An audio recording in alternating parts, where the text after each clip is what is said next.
So this is Rachel for the Multidimensional show. Just having a chat with Vincent Palmer, who will be at our show coming up in September 8th and 9th. Hi, Rachel. Hi, how you doing, Vincent? Not too bad. Good to have Bank you holiday. here. Yeah, back holiday. Working hard doing this interview. Yeah, getting ready for the show is what I'm doing. Yeah, oh yes, I've been hearing about that. I'm looking forward to seeing what you've done. So, yeah, it's we've been having a chat, haven't we? And you've told me a few bits and pieces about your experiences and your earlier pieces. And I've read up about your work at the barge. Is it called the barge? Yeah, The barge. Yeah. And the barging. That's it. And some of the pieces I've seen are pretty amazing. They're quite out of this world, and some of them are kind of more natural kind of settings, aren't they? Do murals, which are there's quite a mixture, isn't there? But I try to focus on the paranormal as much as possible, I think. Yeah.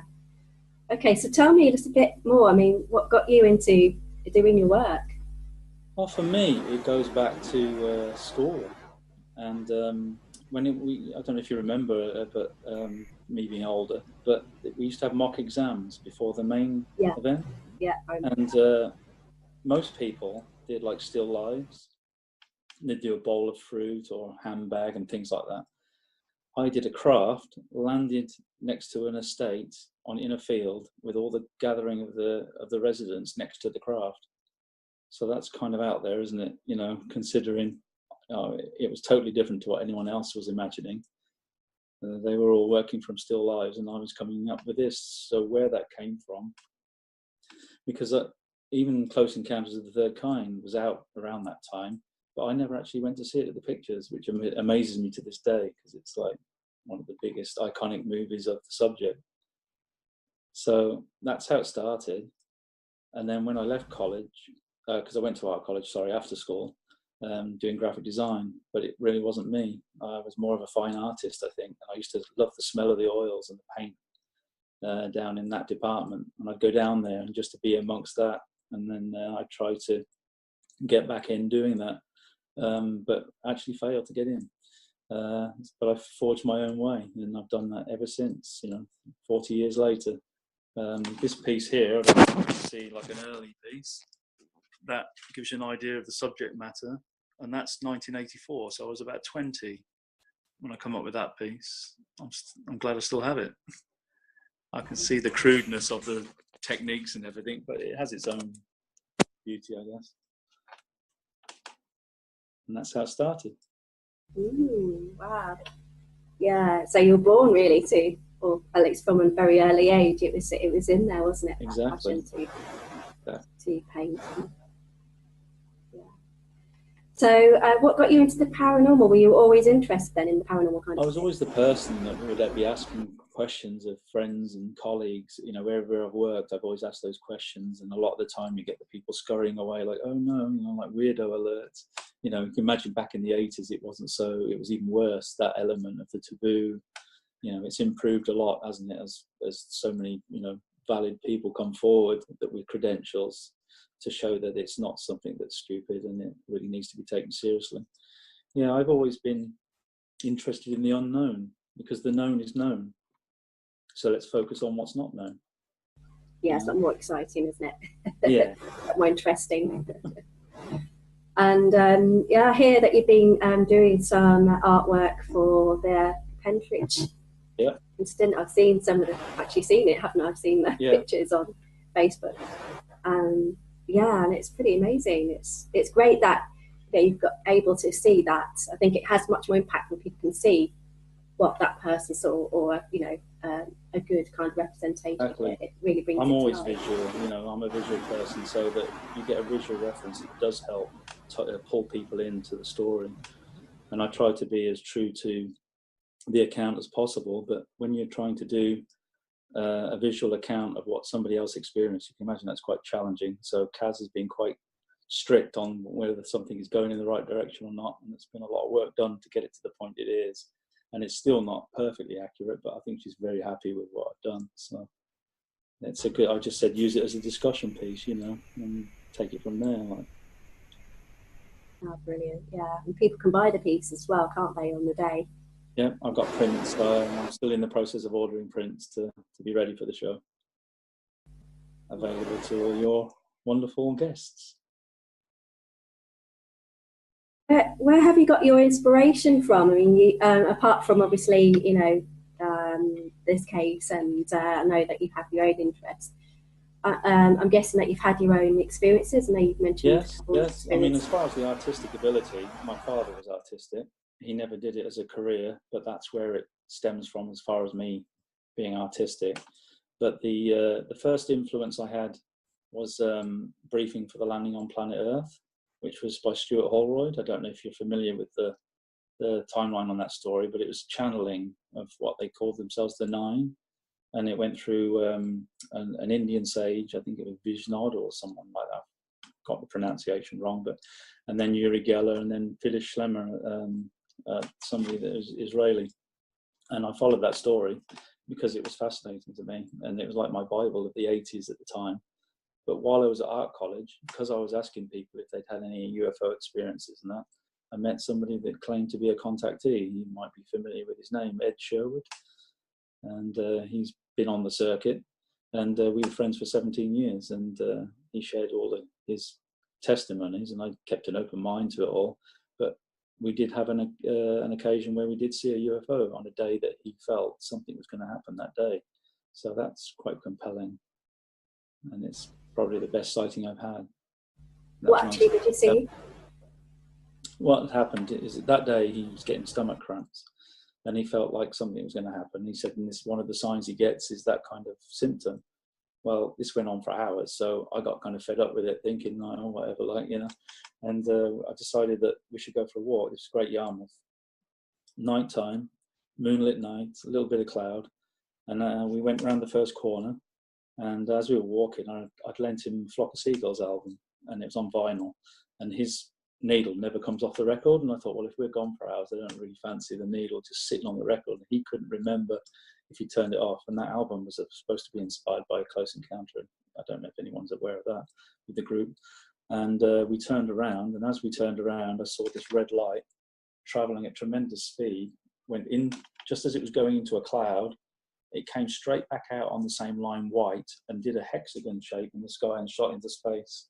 And I was like, I was standing up, I was just jumping up and down. I thought, wow, yeah, it's like the best thing that had ever happened as far as sightings.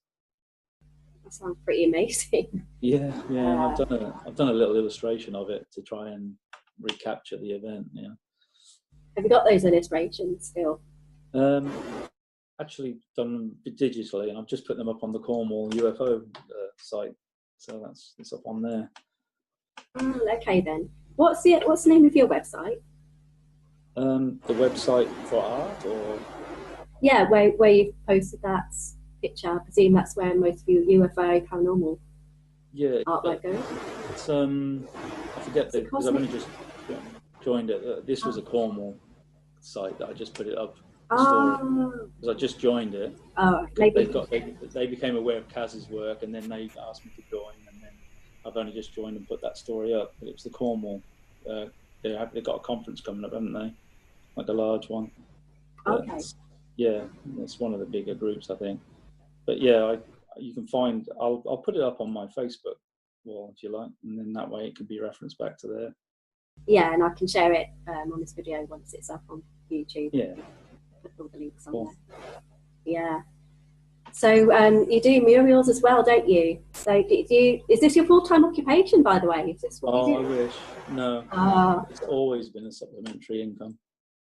But, you know, I've always managed to do as much as I can. I'd like it to be full-time, but, you know, it's just one of those things. It's never quite materialized that way. But yeah, I did murals in America. I was in America for 13 years, did a lot of murals there. So I did the Bargain mural here, and that I left that year, the year after I'd finished it. So I did some in America, and then came back 2010. Didn't really do much because I was taking care of my parents at the time.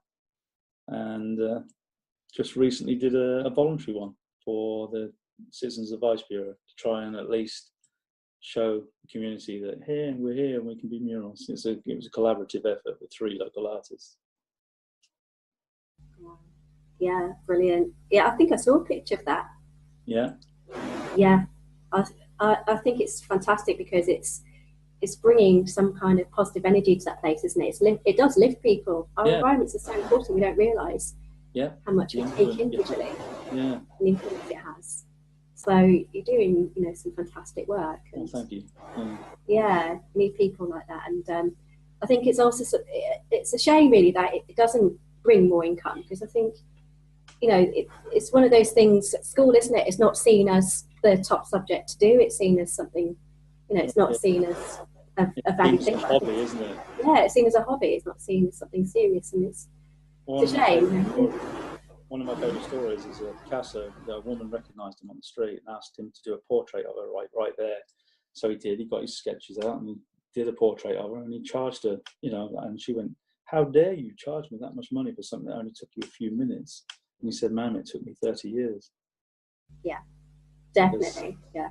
To be that good that quick, it takes that much education to be able to do it, and technique. Yeah, a lot of hard work goes into it. And why shouldn't we be rewarded like any profession? So. Yeah, once upon a time people weren't they? And now yeah. Yeah, so much. But I am excited, definitely. It'd be great just to be amongst the set again as well, because I've kind of laid low for a few years now in the subject itself. Always kept an eye on it, but wasn't actively involved. But now I'm back. When you say actively involved, what do you mean? Like actually going to? Yeah, I used to do night watches all the time. Like in Pusey, definitely. Sorry, in the Pusey Vale, but Knapp Hill and all that. And yeah, I remember it well. But a lot of life has gone on in between, and my heart is still in Wiltshire. But I'm committed to taking care of my mother now, because my dad passed in 2015. So, but that nails me down to be able to be creative. That's why I've done a lot of digital as well, because I can be available and working on pieces that way. And I got quite good at it. I didn't realise how good I got at it until I was winning competitions. Yeah, I really liked that one you did of my daughter with the tiger. That was really good. Yeah. She loved that. Have you printed it yet? I haven't got around to printing it yet. No, so to. Yeah, I used to do night watches all the time. Like in Pusey, definitely. Sorry, in the Pusey Vale, but Knapp Hill and all that. And yeah, I remember it well. But a lot of life has gone on in between, and my heart is still in Wiltshire. But I'm committed to taking care of my mother now, because my dad passed in 2015. So, but that nails me down to be able to be creative. That's why I've done a lot of digital as well, because I can be available and working on pieces that way. And I got quite good at it. I didn't realise how good I got at it until I was winning competitions. Yeah, I really liked that one you did of my daughter with the tiger. That was really good. Yeah. She loved that. Have you printed it yet? I haven't got around to printing it yet. No, it's so hectic here in the run up to the show, but I will do definitely, and have that framed. Yeah. Good. I'm looking forward to seeing you in the flesh, Vincent. There on the tree, and is there any parting words you want to say? Anything you're particularly looking forward to on the day? Just meeting everyone and eavesdropping onto the the conversations and the speakers, and meeting people of like mind. It's always good, isn't it? I don't do enough of that these days, so it'll be good. It'll be good to mix and meet you all. Yeah, fantastic. Okay, Vincent. Okay. Oh well, it's been really good chatting to you. Can you see that picture again? Can you just show it again? Yeah. So 1984, my first UFO piece, other than the one at school. Ah, okay. Well, that's a flying saucer above the near a planet Earth. It's actually what you got is the moon. Yeah. So let's imagine they're at a moon base on the far side of the moon, and they're all deciding it's time to go to Earth. So it's like, that's what we all hope for, something like that. with benevolent. Yeah, that's the correct word. Yeah. Yeah. Excellent. Okay then, Vincent. Right. Okay. I shall see you very soon. Yeah. Take care. Okay. I'll get back Thank to you. preparing. Okay. Bye for now. Cheers.